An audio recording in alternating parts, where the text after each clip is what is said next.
und willkommen zurück to Beauty and Bookcase. So last week I did some of my favorite cute German words, but this week I actually wanted to do some of the hardest German words. So I have scoured the internet, I have asked some people, and today I'm going to be trying to pronounce these words. I don't know how it's going to go, but you know, we're in this together. Now before we get started, I do want to give a quick thank you to Juliet and Yvonne for sending in some of the words that I'm going to use today. And I also want to shout out Connor Sullivan's channel as well as Evan Edinger's. I watched their videos like a long time ago, and they kind of inspired this video to come along as well. So their videos will be down in the description below. Now before getting started, let's do a quick little lesson in umlauts because, well, we're gonna need them. So umlauts are essentially those like cute little dots on top of some of the vowels in German, and they change the way certain letters are pronounced. So an A with an umlaut is pronounced like A, kind of like a Jamaican A kind of thing. So for example, you have the word Mädchen, which is girl. So instead of pronouncing it like an A, like in Apfel, which is apple, you'd say Mädchen. Now, the O is, to me, almost kind of like a French sound. It's very like towards the front and very like your mouth is very closed, like eh.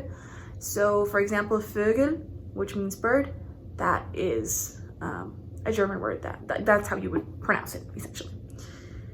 And then the last one is U, which is pronounced like U, like kissen, which is to kiss someone. So there you go. Now you know how to pronounce umlauts and we can get started. Now I made the terrible mistake of making the first word a word that I know for a fact I can't pronounce. So it's kind of like, I don't know if it's like a joke, I don't know if that's the right word, but it's kind of like a running thing that Germans have a very hard time pronouncing the English word squirrel. And there's like tons of videos, you can look it up and see like Germans struggle to pronounce that. However, somebody decided to make a challenge then that it was like, well, yeah, we can't pronounce squirrel, but we bet you can't pronounce the German word for squirrel. And I have tried, and I can't pronounce this word. So I'm gonna, an attempt will be made, but I make no promises. So what I like to do with these kind of more complex German words is I do like to break them down into things that I know and that I don't know, or things that I could like guess how to pronounce. So it's, I think, Eichhörnchen. Let's have a listen to what the internet says. Eichhörnchen. Eichhörnchen. Is that okay? I don't know. I feel like it's better than what I was doing before. I don't know why I thought there was like an N somewhere in there, because I used to pronounce it as like Einhörnchen. I don't know. Maybe it's because my brain just interpreted it as like a Ein instead of Eichhörnchen. That's squirrel for you. Also, quick little German note, Shin, that ending is kind of like ito in Spanish, where it's used to create the diminutive. And I think it's an adorable word. The next word starts with an R, and I can't pronounce German R's at all. Half of the time I just roll them. Sometimes I try. So we'll see what comes out of my mouth. I'm sorry if you're German and my R's are horrendous. Anyway, the next word is Rechtschreibung. Rechtschreibung. What's that R? Rechtschreibung. Rechtschreibung. Rechtschreibung. I don't think that's correct, but the internet told you how to say it better than me. So Rechtschreibung is like it's spelling, like not like spelling like a spelling bee, but just like it's the term for like how you would spell something. Like if you spelled something wrong and somebody like your professor circled it, they'd say like Rechtschreibung.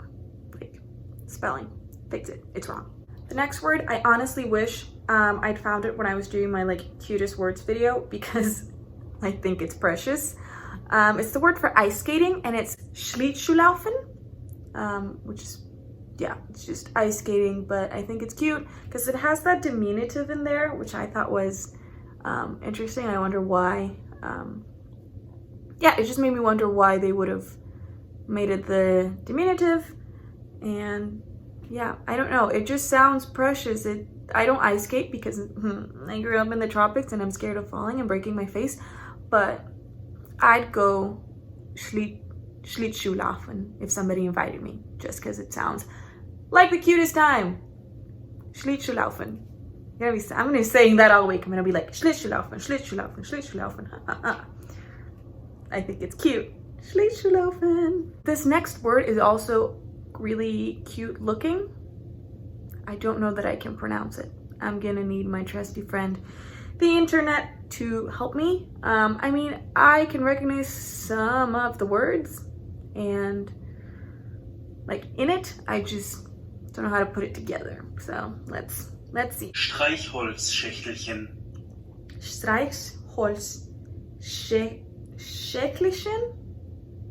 Streichholzschächtelchen. Streichholzschächtelchen. Streichholzschächtelchen. Streichholzschächtelchen. Streichholzschächtelchen. I feel like if you say it faster, people notice your mistakes less. That just means like a little box of matches, which again, I wonder why. Like I wonder if there is like a version that isn't like the diminutive of it, or if the go-to is that, then it's interesting to see why they would go for the diminutive instead of like the regular. I don't know. Maybe I'm overthinking it. The next word, I didn't find it on any list or anything. It's just a word that personally I have a hard time pronouncing, which is the German word for calm, which is Ruhig. ruhig. I don't know what it is about the composition of that word, but I can't get the sound out. Like I hear it and I'm like, I don't think I know how to form my mouth to make that sound. Let's listen again. Ruhig. Ruhig. Ruhig. Is that it? Close enough? Would you forgive me if I was in Germany and I said ruhig? I sound like a bird. Ruhig. I don't know. I feel like I sound like I'm choking. It's not cute. Yeah, it means calm, but I'm never calm when I see that word. I'm gonna try and redeem myself with the next word, which is the word for rubber ducky. How adorable. Okay, it's actually pretty long. Why is it so long, Germany? Quietscheentchen. What? Quietscheentchen. It's adorable. Quietsche Entchen. Is it Quietsche? Quietscheentchen. Yeah, it's Quietsche. So that was another thing. So I don't know if I said this before, but one of the things I love about German is that once you kind of figure out what the like tiny, like what the pronunciation differences are with like, umlauts and, oh God, I knew what that was called, but I've forgotten. The like double S thing that looks like a B. And then QU, is it? Yeah, it's like a KV sound, kv.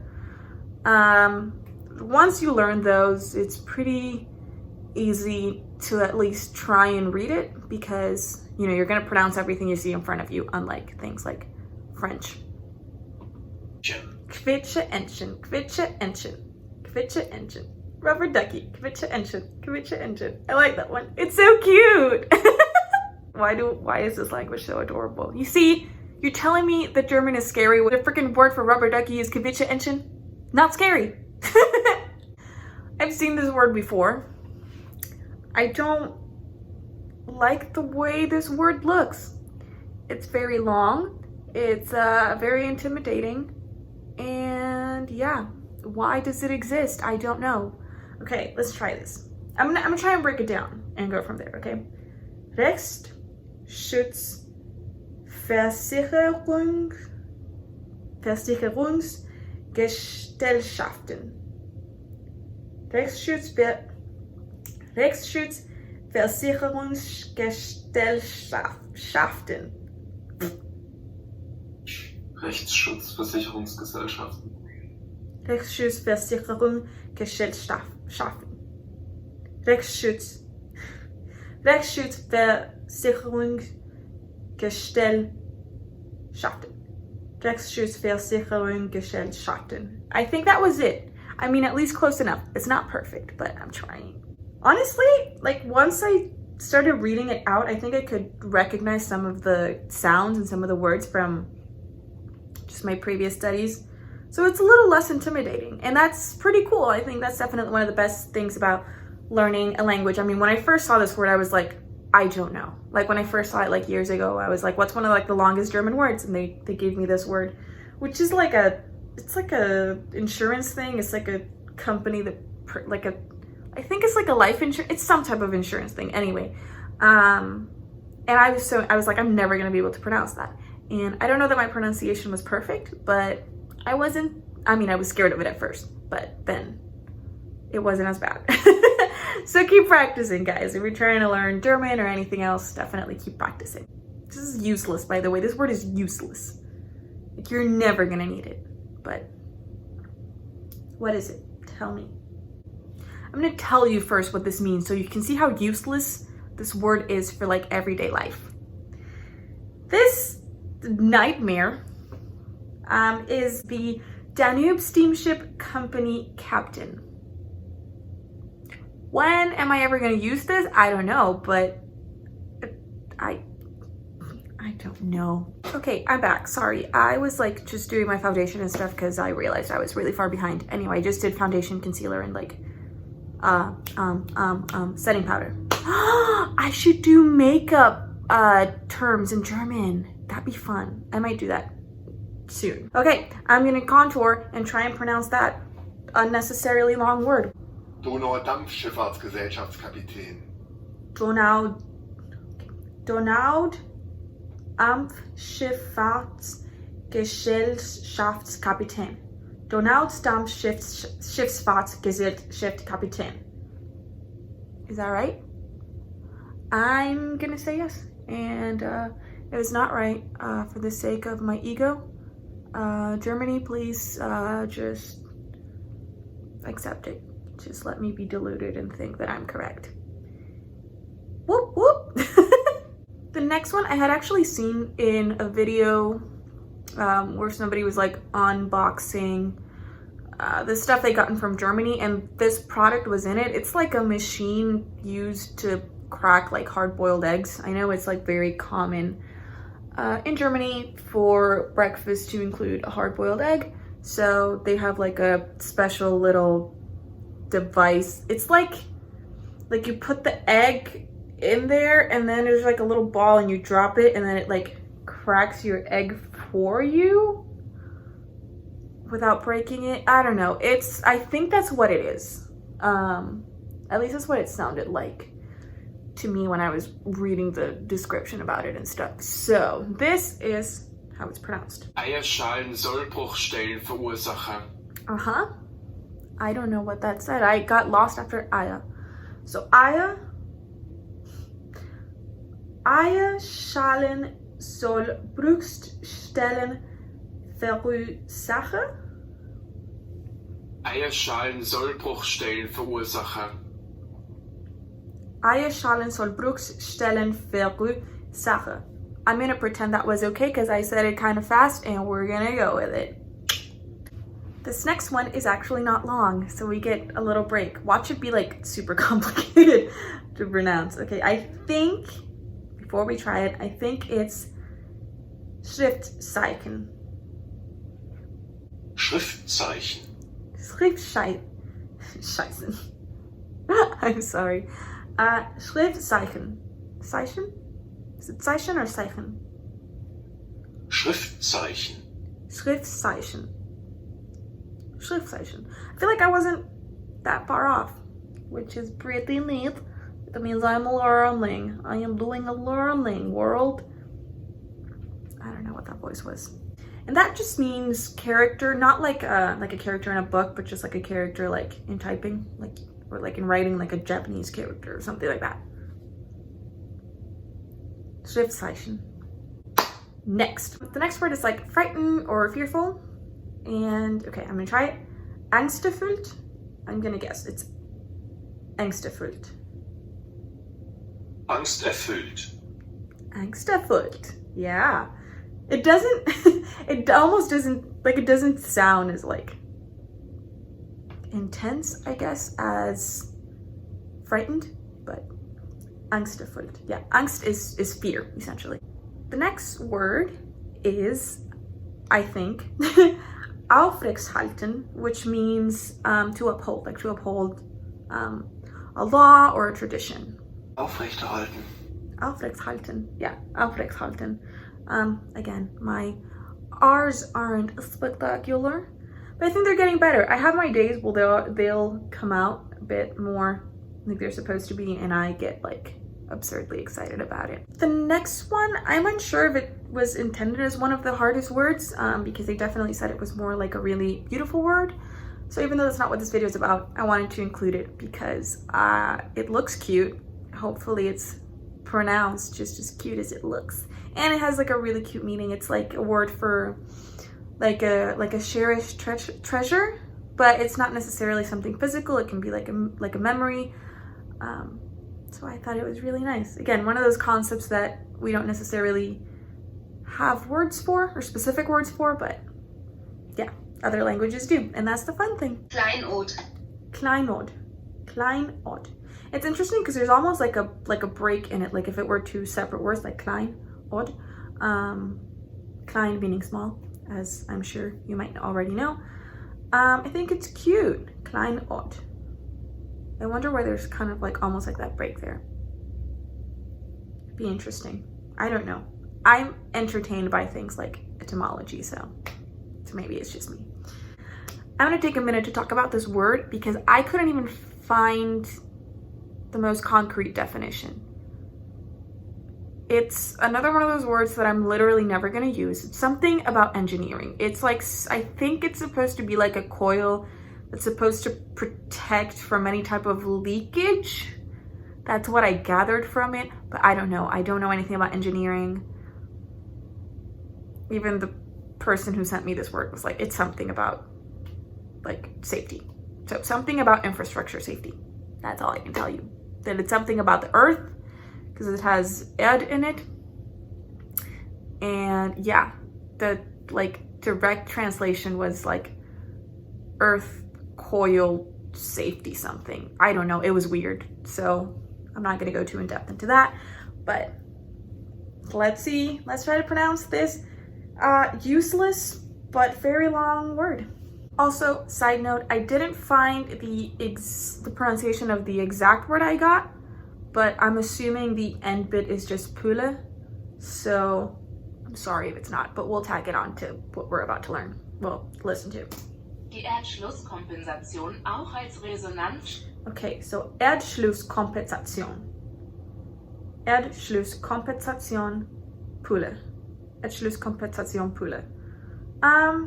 Do I think it's, I don't know. I think it's also like, it'd be interesting. I'd love for you guys to tell me in the comments if you don't know German, if this is like the first time you're like reading German or studying it, if these are easy for you. I wouldn't say that like I'm like, oh, what a walk in the park, but I don't feel as intimidated by them. Once I hear them, I can sort of recognize some patterns and sounds that I've already learned.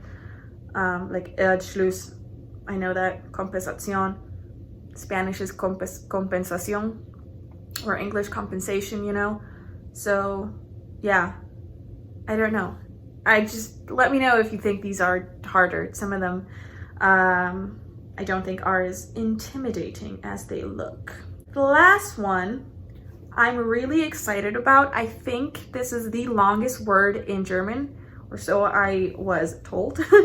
It's essentially like ADHD. It's attention deficit disorder in German, which is important for me to know because I have ADD, so I just have to take out the hyperactive part. But I felt like it was at least useful to my life. This ridiculously long word that, it is hyphenated though. So I don't think it can still dethrone Rechtsschutzversicherungsgesellschaften? Yeah? Rechtsschutzversicherungsgesellschaften? I think that was it. because that one doesn't have a hyphen. Aufmerksamkeitsdefizit-Hyperaktivitätsstörung. ADHS.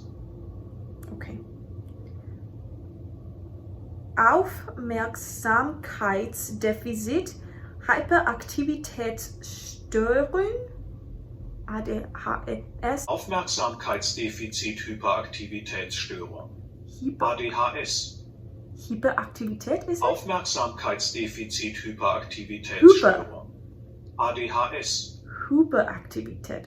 Aufmerksamkeitsdefizit, Hyperaktivitätsstörung. Is it? I'm sorry. Aufmerksamkeitsdefizit-Hyperaktivitätsstörung. Yeah, ADHS. Sorry. Yeah, so Hyperaktivitätsstörung. So that was a trippy one for me. But yeah, Aufmerksamkeitsdefizit, Hyperaktivitätsstörung. ADHS. I don't know that my pronunciation was like perfect. I don't think it was that bad. I don't know. If you're German or if you know more German than me, please tell me if that was at least decent or if I just butchered your language, which if I did, I'm very sorry. All right, so I hope you guys actually learned something today and you had fun following along with this video. I am sorry that my Aufmerksamkeitsdefizit Hyperaktivitätsstörung kept me from focusing a lot on the makeup. I kind of finished the eyes off camera. I just did like a white eyeliner and then put some like shimmery, really light green on it and put on a bit of mascara. So this is today's look. I went for something very soft and cute. I don't think it turned out horrible. I also don't think these words were super horrible, but that's to be determined by Germany. But thank you so much, you guys, for watching. If you want to see some more, make sure that you subscribe and you turn on that notification bell so you know every time I upload on Wednesdays and Sundays. And make sure to leave me a comment with next ideas or letting me know if you want me to do makeup terms maybe in German or in different languages to sort of compare and contrast them. And make sure to leave a like, and I'll see you guys next time.